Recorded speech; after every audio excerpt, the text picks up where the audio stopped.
Furniture global आपका बहुत बहुत स्वागत है।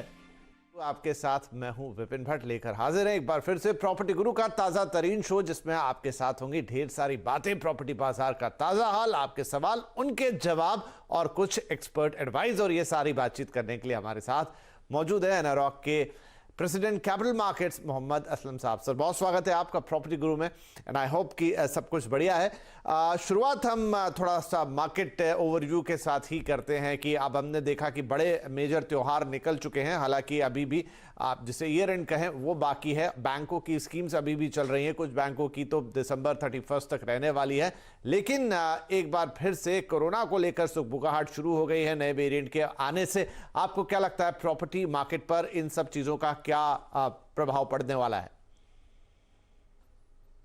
डेफिनेटली अगर इसको एज एन आउटर लाइन आप अगर ओवरऑल बाहर से देखेंगे तो मुझे लगता है कि एक डर का माहौल तो क्रिएट हुआ है। अगर आप ये डेवलपमेंट भी 2-3 दिन पुराना ही है, ऐसा नहीं कि पहले से है। जब से न्यूज आनी शुरू हुई है ओमिक्रॉन की कि ये एक नया वेरिएंट है, और एक्चुअली मीडिया में उसका इतना हाइप है कि वो पिछले वेरिएंट डेल्टा से भी काफी गुना और बहुत फास्ट है। सो उसके चलते हुए एक मैं कहूंगा डर का थोड़ा कॉशियस माहौल बन गया है।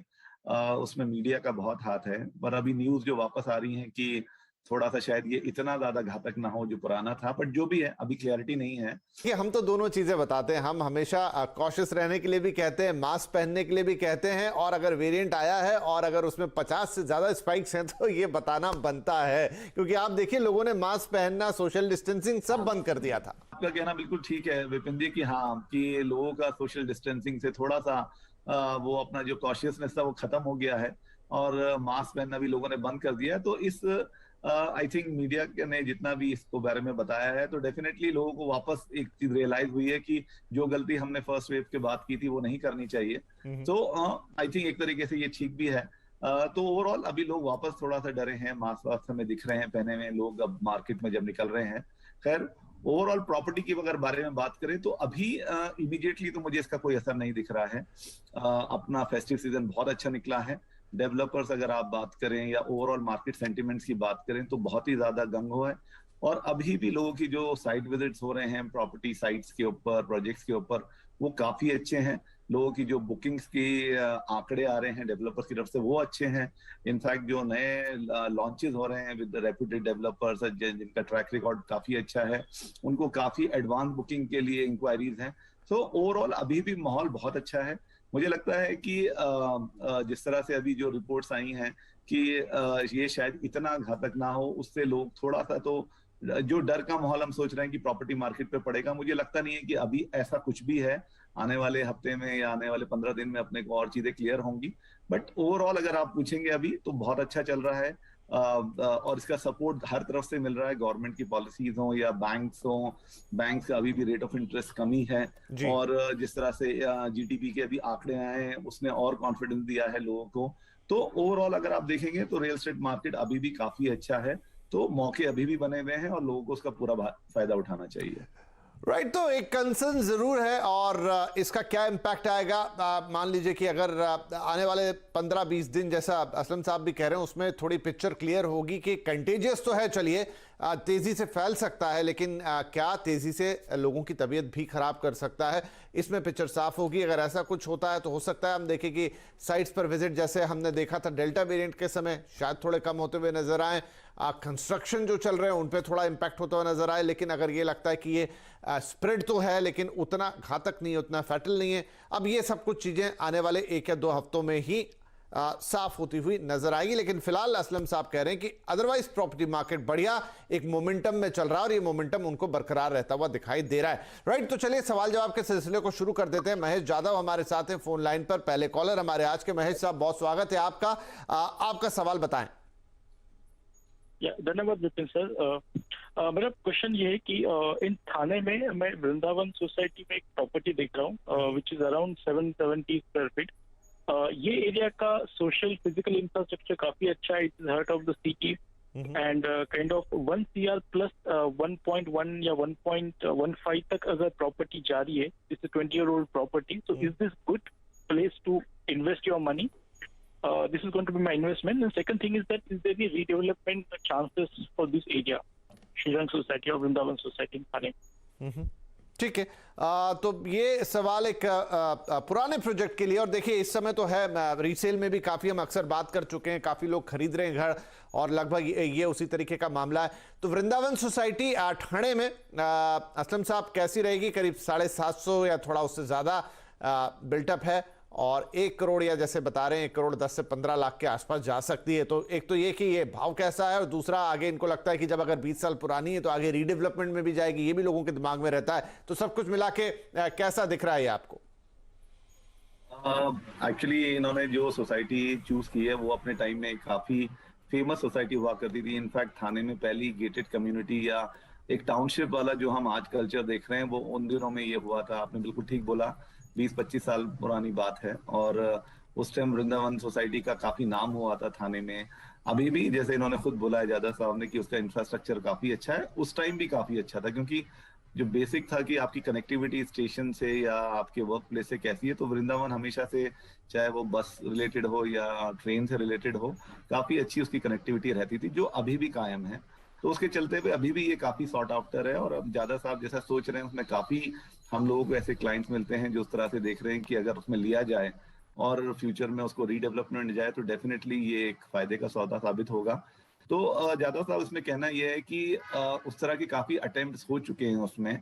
ये मैं आपको इंटरनल न्यूज दे रहा हूँ कि काफी डेवलपर्स ने उसे अप्रोच किया है कि उसको अगर रीडेवलप किया जाए। लेकिन एक रीडेवलपमेंट में बहुत बड़ी जो हमेशा दिक्कत आती है वो ये होती है कि जितने नंबर ऑफ टेनेंट्स होते हैं किसी एक रीडेवलपमेंट सोसाइटी में, उतनी ज्यादा उनको कन्विंस करना, उनको सबको एक प्लेटफॉर्म पे लाना और उनका कंसेंट लेना, वो हमेशा से इश्यूज होते हैं। तो वही दिक्कत हमेशा से इसमें आई है। डेफिनेटली लोकेशन वाइज ये इसका जो एरिया है, जो इसका लेआउट है, ये रीडेवलपमेंट में अगर जाएगी तो ये सभी के लिए फायदेमंद होगा। लेकिन बात वही है कि कंसेंसस कब तक आएगा, क्या होगा, वो कहना मुश्किल है। तो मेरा एडवाइस आपका ये है कि अगर आपको ऐसा इन्वेस्ट करना है तो थाने में उस बजट में काफी अच्छे अच्छे प्रोजेक्ट हैं, उसके आसपास भी और नए प्रोजेक्ट हैं। सिर्फ ये सोच के करना कि आपको रीडेवलपमेंट में जाना है, वो थोड़ा सा मुझे ज्यादा प्रैक्टिकल नहीं लगता है, क्योंकि इसकी कोई गारंटी नहीं है कि उसको 5 साल लगे, 2 साल लगे, या 1 साल नहीं हो जाए या 10 साल लग जाए। तो ये सब बातें ध्यान में रखते हुए मुझे लगता है ये एक रिस्क लेने की बात है। अगर आप वो ले सकते हैं और आपका होराइजन लंबा है और आप पेशेंटली उसमें वेट कर सकते हैं तो डेफिनेटली आप जा सकते हैं इसमें। राइट, तो सही बात है कि यहाँ पर रीडेवलपमेंट को दिमाग में रखकर कोई चीज नहीं खरीदनी चाहिए। वैसे भी वो अपने आप में बहुत लंबी और कई बार तो बहुत पेनफुल प्रोसेस भी हो जाती है, समय बहुत लगता है उसमें और कई तरह के अड़ंगे भी आते हैं। तो हाँ, प्रॉपर्टी अच्छी है, आप वैसे रहने के लिए लेना चाहते हैं तो लेते नहीं तो और भी काफी अच्छे ऑप्शंस आपको उस प्राइस पॉइंट पे ठाणे में मिल जाएंगे। राइट, अगले कॉलर है हमारे आशुतोष गुप्ता साहब, दिल्ली से हमें कॉल कर रहे हैं। आशुतोष जी, बहुत स्वागत है और उम्मीद करते हैं कि सब कुछ बढ़िया है। बताइए क्या पूछना चाहेंगे आप? सर, मैं मोहाली में एक 1 BHK फ्लैट लेना चाहता हूँ। मेरा बजट 20 लाख है। ओके, राइट, तो मोहाली में 1 BHK फ्लैट और 20 लाख का आपका बजट। अच्छा, आप ये फ्लैट इन्वेस्टमेंट के पॉइंट ऑफ व्यू से लेना चाह रहे हैं या फिर आप इसमें खुद कभी जाके रहना चाहेंगे? मैं रहने के लिए लेना चाहता हूँ। ठीक है, राइट, अपने रहने के लिए लेना चाहते हैं 1 BHK का ये फ्लैट। तो राइट, हम सलाह लेते हैं कि किस तरह का फ्लैट आपको मिल सकता है मोहाली या इवन उसके आसपास भी 20 लाख के बजट में। सर, क्या अच्छी चीज मिल सकती है वहां पे? नहीं, डेफिनेटली एक्चुअली इनका जो बजट है वो एक एंट्री पॉइंट के लिए अच्छा बजट है। मैं ये नहीं कहूँगा कि बहुत कंफर्टेबल रहेगा, लेकिन काफी प्रोजेक्ट्स हैं इस टाइम मोहाली में जो बन रहे हैं, जो जिनकी रेंज अराउंड 20 लाख से स्टार्ट हो रही है और 60-80 लाख या 1 CR प्लस तक भी जा रहे हैं, डिपेंडिंग ऑन की लोकेशन क्या है या उनके आपके क्या एमिनिटीज मिल रहे हैं और ऑल दैट। तो उस हिसाब से ठीक है। आई थिंक ये उन लोगों में से हैं जो इस टाइम फायदा उठा रहे हैं, जो एक तेजी बनी हुई है और अभी जो जल्दी जल्दी डेवलपमेंट भी हो रहा है। तो मेरे ख्याल से आपको 20 लाख में डेफिनेटली आपको मिल जाएगा। लेकिन एक एडवाइस यही रहेगी कि आप लेते समय, जैसे हम हमेशा कहते हैं, आई थिंक आपका पहला इन्वेस्टमेंट है, तो हमेशा ध्यान रखिए कि किसी रेप्यूटेड डेवलपर से लीजिए जिनका ट्रैक रिकॉर्ड अच्छा हो। अच्छी बात ये रहेगी कि जस्ट रिसेंटली लॉन्च में ना लीजिए, कोई ऐसा प्रोजेक्ट देखिए जो काफी हद तक बन गया हो और उसके जो भी है ड्यू डिलिजेंस, जैसे हम हमेशा कहते हैं, अगर आप लोन लेंगे तो वो थोड़ा इजी हो जाएगा आपको। तो यही सब बातें आपको ध्यान में रखनी पड़ेंगी। काफी वहाँ प्रोजेक्ट हैं, कुछ प्रोजेक्ट के नाम मैं बोल देता हूँ, वो आपको जाके थोड़ा खुद देखना पड़ेगा। जो भी बातें मैंने आपको बताई वो थोड़ा ध्यान में रखे। तो वहाँ जैसे सनी एनक्लेव है, ग्लोबल सिटी है, गुलमोहर सिटी है, KLB सिग्नेचर सिटी है, बाजवा एनक्लेव है, मन्नत होम से। तो ये कुछ नाम मैंने आपको बताए हैं जो मुझे थोड़े आइडिया है। लेकिन 20 लाख में जो आपका सवाल था उस पर मैं बोलता हूँ कि आपको डेफिनेटली मिल जाएगा। और ये जो मैंने प्रोजेक्ट के नाम दिए हैं ये 20 लाख से ही स्टार्ट होते हैं, तो आप डेफिनेटली ले सकते हैं। चलिए, तो ये आपके लिए सलाह होगी, बढ़िया ऑप्शंस भी दे दिए। और क्या प्रॉपर्टी का इलाके का आउटलुक है, क्या कुछ आपको मिल सकता है, सारी बातें असलम साहब को आपने बता दी। All the best. जाइए थोड़ा एक बार देख के जरूर आइए, क्योंकि बिना देखे प्रॉपर्टी लेना ठीक नहीं होता। हमेशा आपको एक फिजिकल विजिट वहां कर लेंगे तो बहुत सारा आइडिया और मिल जाएंगे। So all the best to you. और यहाँ पर हमारे लिए वक्त हुआ एक छोटे से ब्रेक का, लेकिन ब्रेक के बाद भी ढेर सारी बातें बाकी। आप कहीं मत जाइए, हम तुरंत हाजिर होते हैं।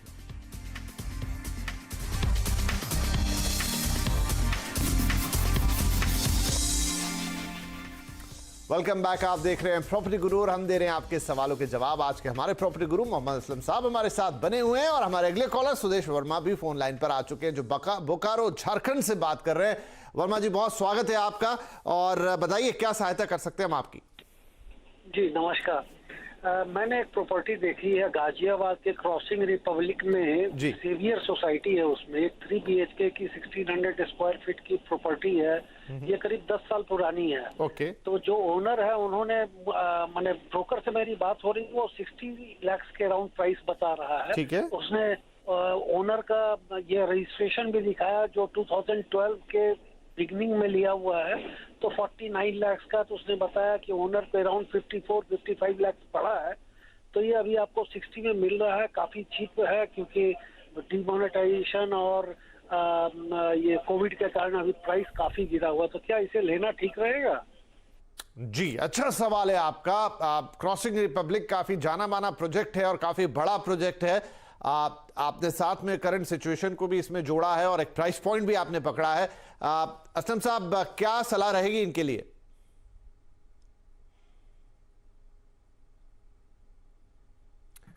सर आपने बिल्कुल ठीक, सॉरी, आपने सही बोला। क्रॉसिंग रिपब्लिक एक टाइम में या अभी भी काफी रिनाउंड एरिया है और उसमें ये सेवियर आइलैंड एक्चुअली काफी अच्छा प्रोजेक्ट है।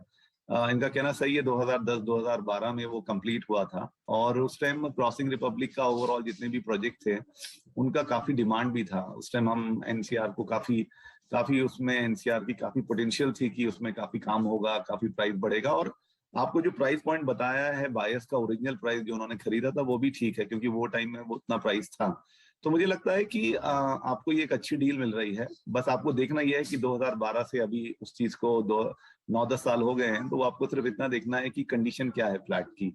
क्योंकि अभी जिस तरह से हम इससे पहले भी बात कर रहे थे कि अगर आप 60 लाख में ले रहे हैं तो प्राइस जो है वो इतने ज्यादा बड़े नहीं है गाजियाबाद एरिया में। तो अभी भी आपको नए प्रोजेक्ट में आई थिंक 10-1 लाख और डालकर अगर अपना बजट बढ़ा सकते हैं तो आपको नए फ्लैट भी मिल सकते हैं।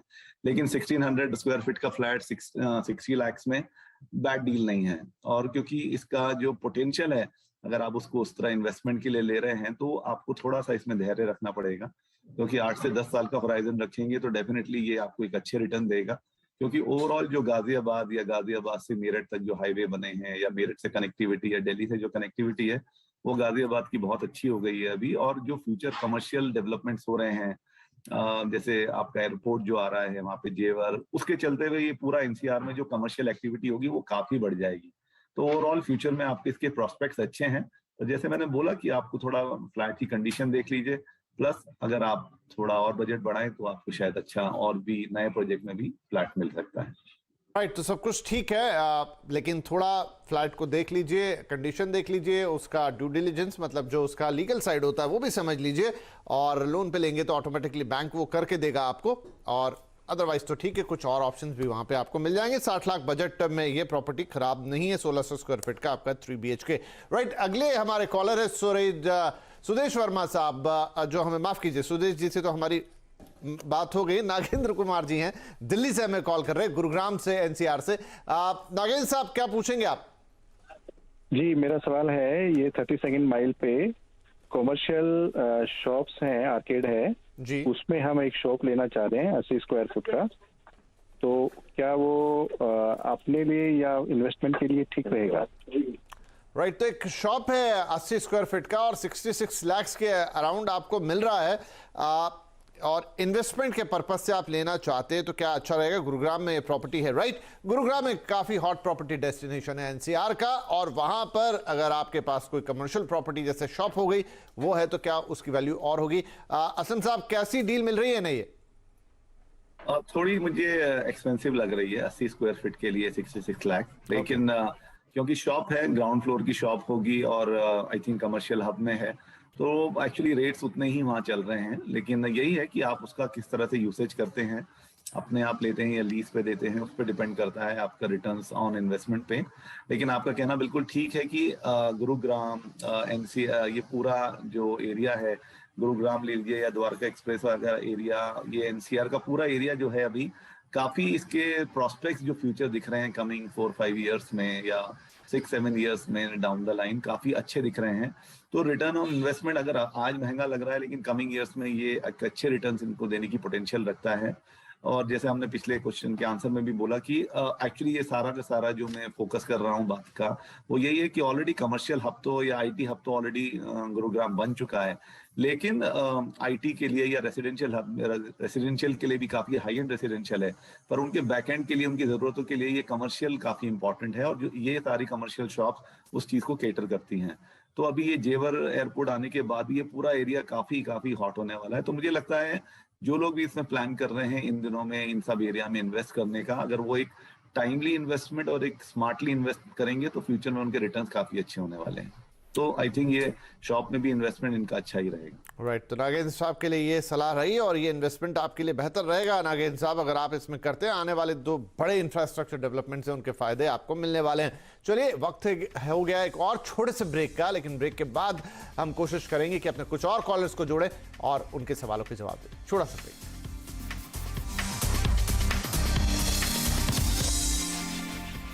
वेलकम बैक, आप देख रहे हैं प्रॉपर्टी गुरु। हम दे रहे हैं आपके सवालों के जवाब और प्रॉपर्टी पे हो रही है बात, और वक्त कुछ ईमेल्स ले लिए जाएं। तो बीना सेठ का एक ईमेल हमारे पास है, वो फटाफट यहां पर ले लेते हैं। तो बीना आप पूछना चाहती हैं कि दिल्ली में द्वारका एक्सप्रेसवे पर सेक्टर 102 में उन्हें घर लेना है। अभी अंडर कंस्ट्रक्शन प्रोजेक्ट का पोजीशन जो है वो 2024 के आसपास मिलेगा, जिसे वो देख रही हैं। भाव में भी कुछ खास वो कह रही हैं कि ट्रांसपेरेंसी नहीं है, अलग अलग बिल्डर अलग अलग जो है वो कोटेशन दे रहे हैं, लेकिन फिर भी इस इलाके का आउटलुक जानना चाहती हैं और इस पर्टिकुलर सेक्टर का। तो असलम साहब, क्या सलाह होगी बीना जी के लिए? आई थिंक आज सब एनसीआर के ही क्वेश्चन हैं और द्वारका एक्सप्रेस और गुरुग्राम का ही आज दिन है। तो आंसर वही है मेरा कि मैं काफी पॉजिटिव हूँ इस पूरे एरिया को लेके, चाहे वो आईटी रिलेटेड हो या कमर्शियल हो या रेसिडेंशियल हो। इस पूरे एरिया का एक्चुअली फ्यूचर काफी ब्राइट है। द्वारका एक्सप्रेसवे अपने आप में ही एक रीजन है उस एरिया के अपलिफ्टमेंट का, लेकिन इसके अलावा अभी ये एयरपोर्ट आने की बात हो गई है, जेवर एयरपोर्ट की, और उसकी डेट भी 2024 ली गई है। तो मुझे लगता है ये आने वाले 4 साल या 3 साल काफी अच्छे रहेंगे इस पूरे एरिया की प्रॉपर्टी मार्केट के लिए। और इनका कहना सही है, क्योंकि वो सब देखकर ही डेवलपर्स के डिपेंड करता है कि आप किस डेवलपर से बात कर रही हैं, क्योंकि सभी डेवलपर्स अपने हिसाब से उसके प्राइसिंग कर रहे हैं। हमने अपने पिछले प्रोग्राम में काफी बार ये बात बोली थी कि एनसीआर में फ्यूचर काफी स्ट्रांग है, क्योंकि काफी माल बिका था और प्राइसेस फॉर्म हो जाएंगे। तो जिन लोगों ने 1 साल पहले खरीदे हैं वो डेफिनेटली आज इस चीज के लिए खुश हो रहे होंगे, क्योंकि अब प्राइसेस बढ़ गए हैं और पैरिटी नहीं है। आपका कहना ठीक है कि प्राइस पैरिटी बिल्कुल नहीं है, क्योंकि डिपेंडिंग करता है कि अगर एक रेप्यूटेड डेवलपर है, कॉर्पोरेट डेवलपर है, उनके प्राइस अलग रहेंगे, एक नॉर्मल डेवलपर के अलग रहेंगे।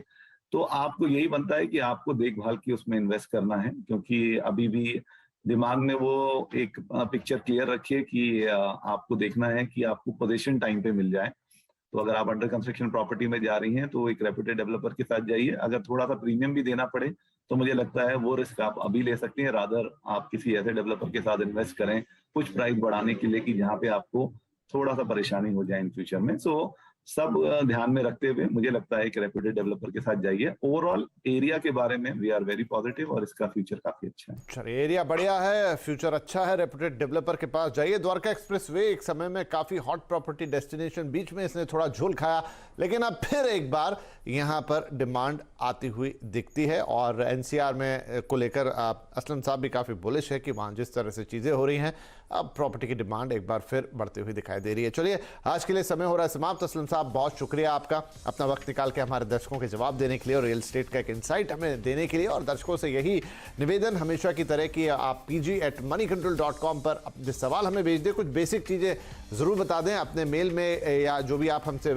संपर्क करना चाहते हैं। अपना फ़ोन नंबर देंगे तो हम आपसे बात भी कर लेंगे, लेकिन कौन सी प्रॉपर्टी में लेना चाहते हैं, किस प्राइस पॉइंट पे देख रहे हैं, लोकेशन क्या है, 4-5 चीज़ें अगर आप हमें भेज देते हैं तो हम आपको और बेहतर जवाब दे पाएंगे। राइट, तो अगले हफ्ते आपसे फिर मुलाकात होगी, लेकिन जाने से पहले हाँ, याद दिलाना जरूरी है, सोशल डिस्टेंसिंग, मास्क, सैनिटाइजेशन अगर ये बंद कर दिए थे दोबारा शुरू कर दीजिए। वैक्सीनेशन पूरा हो चुका है, बहुत अच्छी बात है, नहीं तो दोबारा ज़रूर या अपना जो भी टीका बचा है उसको ज़रूर और जल्द से जल्द ले लीजिए। फिर भी अपना ख्याल रखिएगा, अगले हफ्ते आपसे फिर मुलाकात होगी। Till then take care, bye bye.